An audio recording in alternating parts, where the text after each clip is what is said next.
a unique conversation because we're going to have someone who is in prison and then someone who manages the prison talk about why we incarcerate people and what that looks like. So, Luis, I'd like to start with you. Can you tell us your backstory and how you found yourself at YCP? Wow, it was hard. I had a hard life before. Uh, since I was a kid. I was a kid. I made bad choices. I was hurt when I was a kid, so that like turns out on my anger, and it was just I turned to the streets when I was young. I felt like I could have find that attention in the streets that I didn't have at home because either my mom was working, either because I was scared to speak out with the stuff that I went through and that happens to me. So it was always the outside that caught my attention. And Warden, you eventually moved up to be the warden of YCP. Like, that's kind of a heavy role. Why'd you pick that? Well, to be honest, I didn't choose corrections at all. It kind of chose me. I went into the military right after high school. I planned to be a high school history teacher, coach football. Ooh, yes, yeah, which, history. yeah, which I still coach football today. I coach for Central, so I have half my dream accomplished. And I also teach. I'm an adjunct instructor at 2 different colleges, local colleges. Yeah, so I needed a job when I got out of high school. When I got out of the Army, and they had uniforms. I kind of understood what that meant and the rank structure. So I transitioned over to be a correctional officer. I thought I would be there a couple of years, and turns out I loved it. And I didn't pursue my career as a teacher and just kind of kept progressing through the security side of the house. Eventually, the deputy warden of security, and when Claire Dahl, the previous warden, had left, I took over his role as warden. And I really love the organization. I love the people. I love what we're doing. I love the changes. So I knew I could be part of the changes and help kind of move some of those along a little quicker. So it was perfect for me to take over that role. And you guys haven't interacted in prison, right? Like, you didn't know each other, but now you see each other because of your involvement with GBI and That's correct. re-entry, right? Right. That's correct. Yeah, we just ran into the hallway, what, Yeah. 2 weeks ago, maybe? About 2 weeks ago. Yeah. Yeah. You and Tiff were there. Yes. You know, we're going there, get like with the inmates and try to like offer them, you know, better chances in life and stuff when they Can you get tell out. the audience what is GBI and like why are you going to the prison? So GVI is a group violence intervention, and it's a strategy that the law enforcement from it's called John Jay College. It's a strategy from John Jay College, and what we do is we just try to get communities safe, and even those who are committing the crimes, we're just like trying to let them know, hey, we can live safe, alive, and free out here, you know, by offering them resources. It can be jobs, it can be different things, you name it. Whatever it can to, you know, stop what you're doing. So. And it's worked, right? Yeah, do you find that it's mostly the younger generation that you're dealing with GDI? Yes, so I'll say from anywhere from 13 to 14 and like 21. See, that's perfect because we talk about these things with the football players or, you know, in sports, that building that trust and camaraderie and support networks. And guys, don't make bad decisions on Friday night. We just won a football game, right? Exactly. Or where are you going to go at Friday night? You're going to go home and you're going to wake up in the morning, come back for film and practice because you're not going out drinking, right? Because you're making those bad decisions that happen.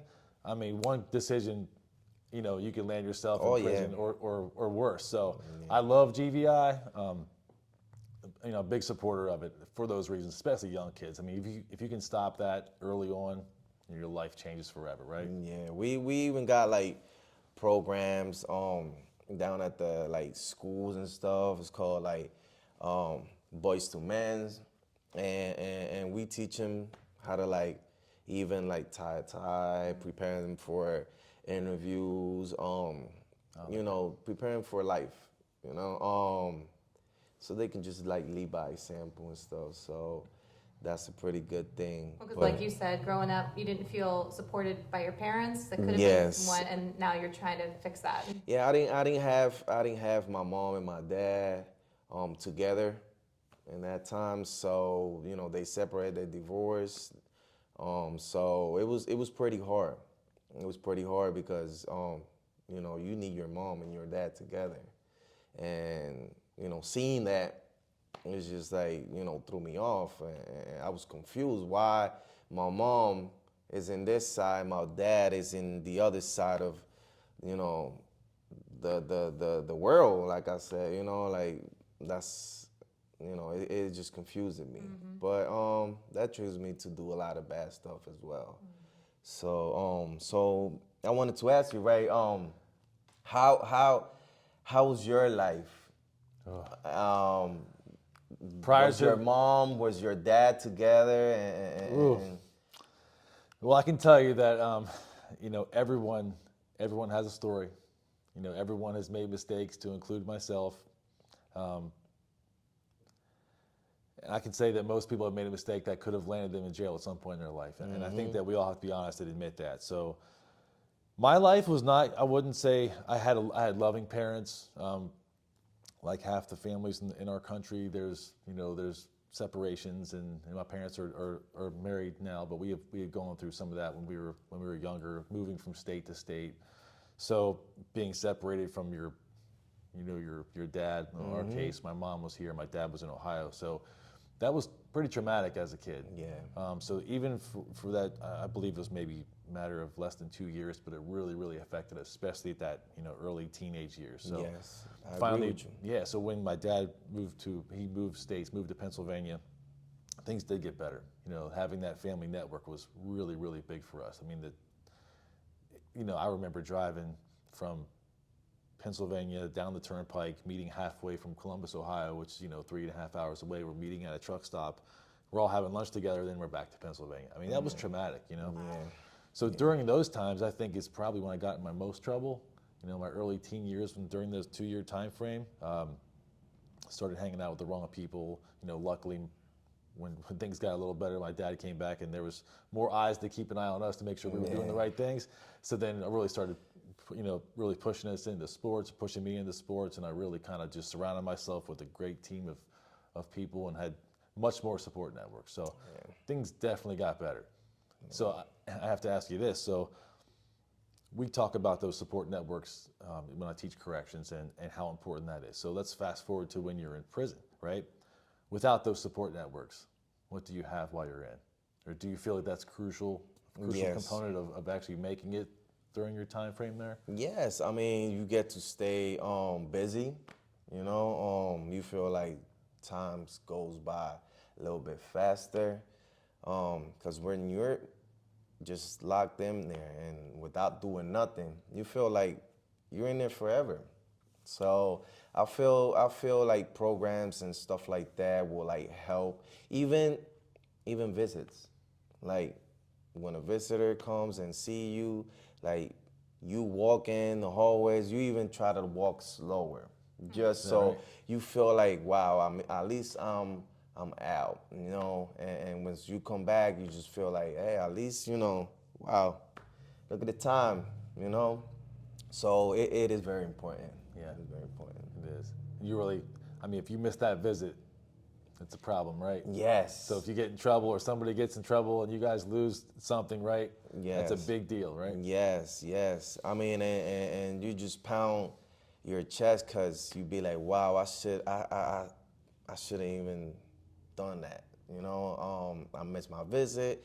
I missed my suppose, or my kids, or my mom, my family member, and you just start thinking about all that, and that was that time, that specific time that you had to get together with them, and you just lost that time. It kind of breaks my heart listening to it. I remember during the pandemic, a lot of things were shut down. Yes. There wasn't a lot of visitation. It was, social ties were few and far between, right? There's phone calls You get the phone calls, you may get a video visit, but those in-person visits, all those things, all the people that were coming in volunteering for programming weren't there. Were you in during any of those times during the pandemic? Yes. So I actually was in there like when pandemic started, and it was pretty hard. Oh, yeah. It was pretty hard because food wasn't the same. You know, we didn't get to go outside as much. We was just locked in, and especially with the visit. Wow, it was hard. Was that in York or? That was in That York. was in York. That was in York County Prison. Okay. How were you then able to, like, so you made choices, you found yourself in prison, and now you're a credible messenger. That's correct. And you've changed your life. What was it that made you change? Wow, it was a big change. Because I got out of prison and I started doing things differently, but it was still something that I was still needed to be changing, and it was like drugs. It was the drugs. For me, it was the drugs. A lot of the violence I caused, it was because of drugs. I used to take pills, and it wasn't me. It wasn't me. You know, I wasn't in my sense to you know, it wasn't me. So for be able to grab a gun and rob somebody because of money, to be able to, you know, had drugs on my hand, then if it needed that to happen to get my monies to get the money my hands on money, then that's what I needed to do. Then that's what I would do. But when I got out of prison, I started like just not trying to do all that. But I was still doing drugs. But it was just an encounter with God that just changed everything. You know, I just needed to had that encounter so I can like start cleaning my life, like all the drugs and all the things that I needed to fix in my life. That's what happened with Gave me. it to God, right? I gave it to him, and that's what it changed. Like, he started using me in different things. I remember he started talking to me one day and tells me, "You see where I pull you out from? That's why I need you back in." And I was like, wow, in prison? Yes, in prison.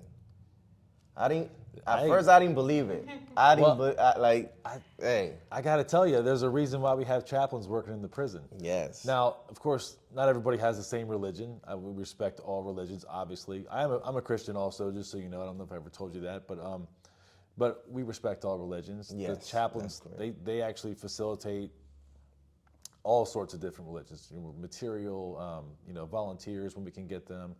But we recognize the value of faith in prison. And without faith and without volunteers from faith-based organizations, that support won't be there. Yes. I mean, I personally believe that without some type of faith, your God, something higher, something bigger than yourself, something that matters more than the drugs in your hand. Yes. Those things all have to happen. So there's a reason why we fully support our chaplaincy and fully support inmates, having that time and that ability to get closer with their God. So that's really cool that you mentioned that. Hey, I'm with you with that because,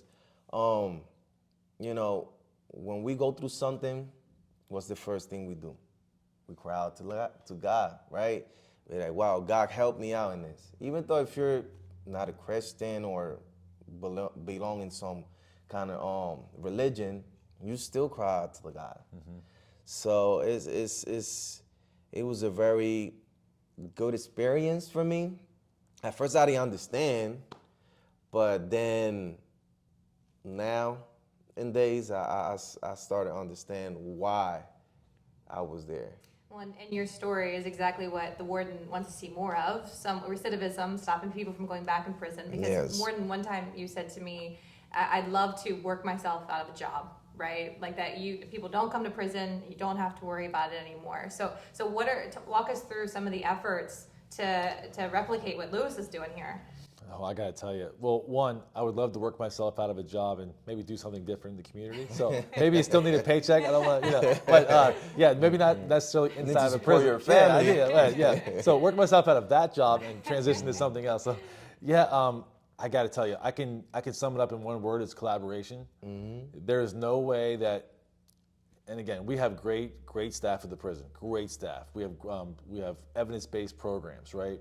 We have some programs to change how you think. Cognitive behavioral stuff. We have trauma-informed programming. We have things that we're trying to do differently, right?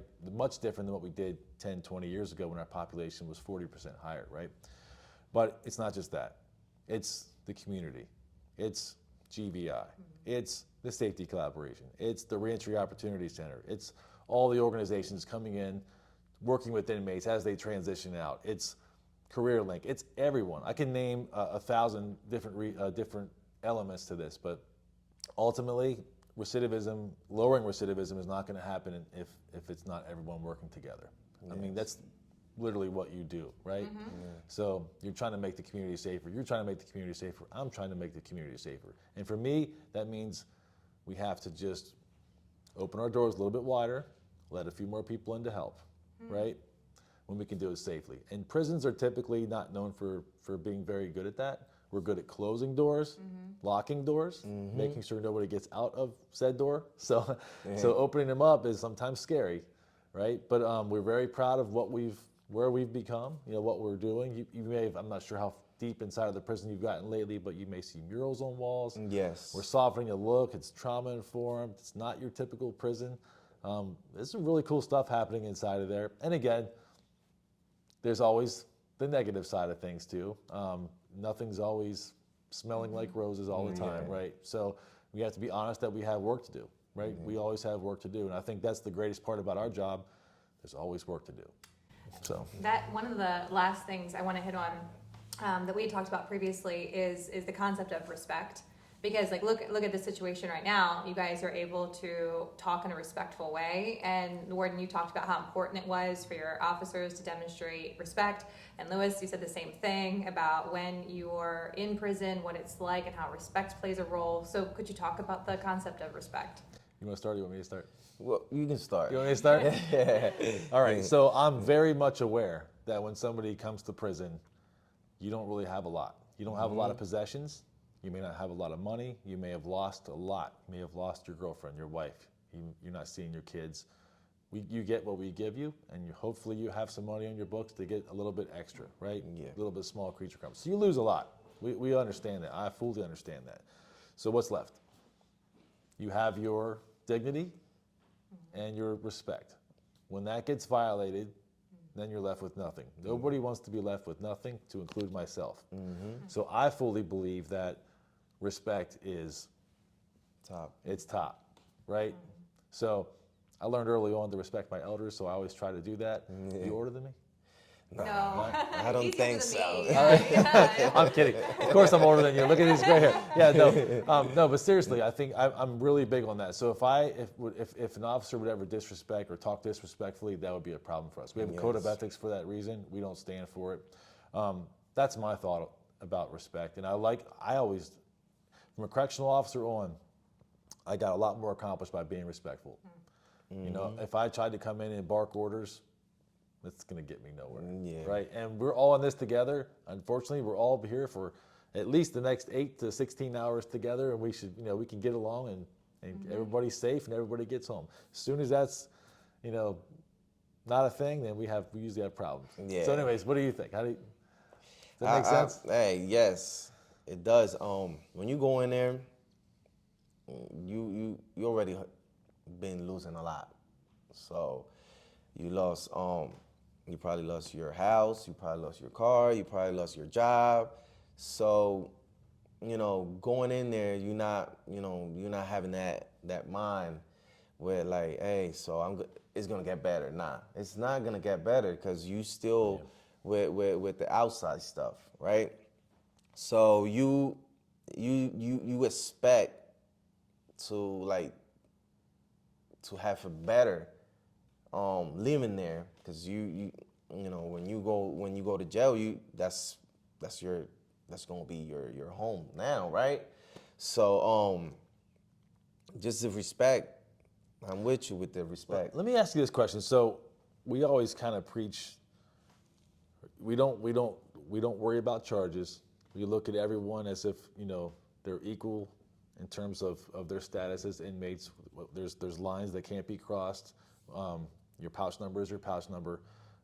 So maybe I wonder if that kind of blurs some of those lines where do you feel like you're nobody? Do you feel like you lose your identity because of the way they try to look at you the same? Or? Yes, because so in there, you're not a name, you're a number. Pouch number, right? So you do feel some kind of way when sometimes they don't even call you by your name, just your number. Or bunk, right? Or bed. Or bed. Yeah. So that does make a difference. Be like, wow, so in here I'm not Luis Berrios, I'm just X, Y, and Z number. Mm-hmm.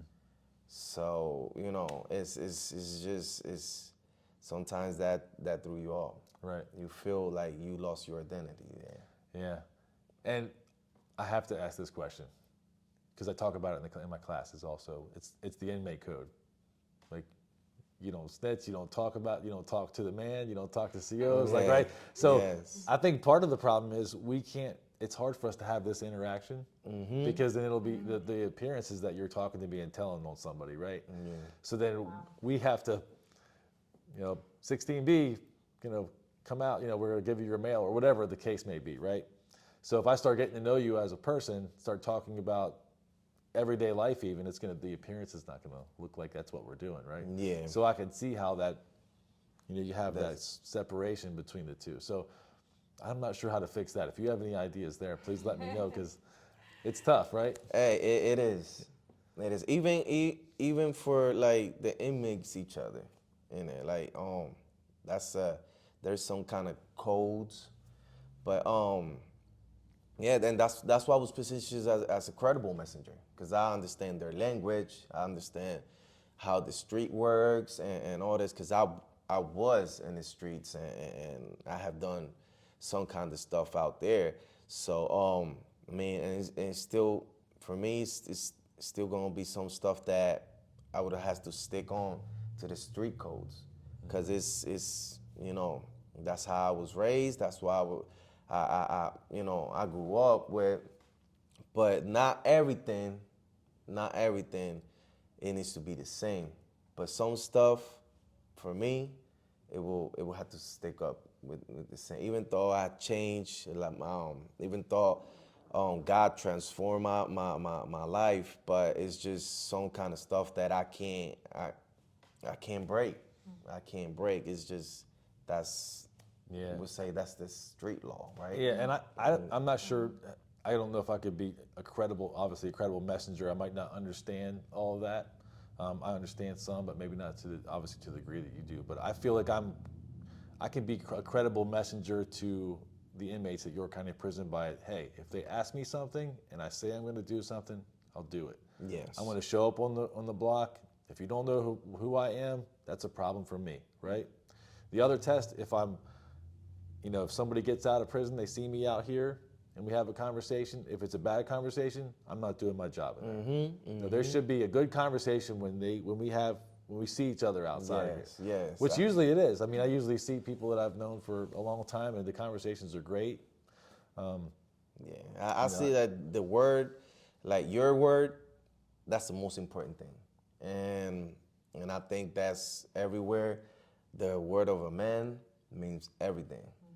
Mean more than money, mean more than everything. Like, that's the word of a man. You need to keep your word, and I was taught that, and I've been practicing that, and that's why it got me through life so far. Right. The word of a man.